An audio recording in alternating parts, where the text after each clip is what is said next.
გამარჯობა, პირველ რიგში მოგესალმებით და მივესალმები იმ პატიმრებს, ვინც ბევრი წლით გამოკეტა რეჟიმმა საკანში და განსაკუთრებით მათ დევიძეს, რომელიც ჩემს თვალწინ დააკავეს მელიქიშვილის გამზირზე და სამწუხაროდ დღეს მე ვერ დავესწრები მათესთვის საპროტესტო აქციას, რომელიც საღამოს იგეგმება, იმიტომ რომ რეჟიმმა მეც 5 დღით სამწუხაროდ თუ რა ვიცი საბედნიეროდ 5 დღით მიწევს გადავიდე იზოლატორში, მივიდა ჩემი ფეხით და ვერც ერთი კანონით, რომელსაც ჩვენს წინააღმდეგ მიიღებენ, რაც არ უნდა აგვიკრძალონ, ვერ გაგვაჩუმებენ, იმიტომ რომ ჩვენი პროტესტი არის გულწრფელი, იმიტომ რომ დამოუკიდებელ საქართველოში დავიბადეთ და მონობაში არ გვიცხოვრია და არ ვიცხოვრებთ და არ შევეგუებით იმ რეპრესიებს, რასაც ეხა ჩვენს წინააღმდეგ ახორციელებენ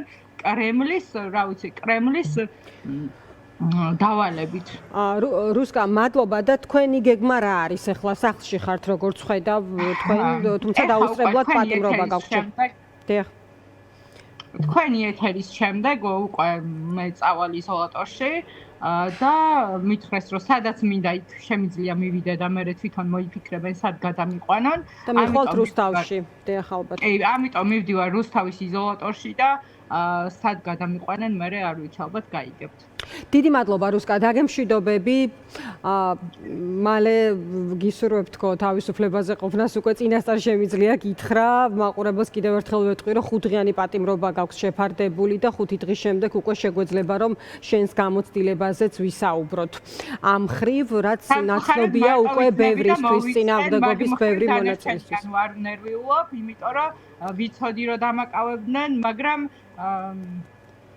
მადლობა. ალბათ ეს რაღაცა ზეწოლა უნდა გამოგვაცდებინო, რომ მე მეტი ენერგია მოგცენ, იძულებით გვასვენებენ ეს დღეები და მოკლედ მე ისევ აქტიურად რუსთაველზე.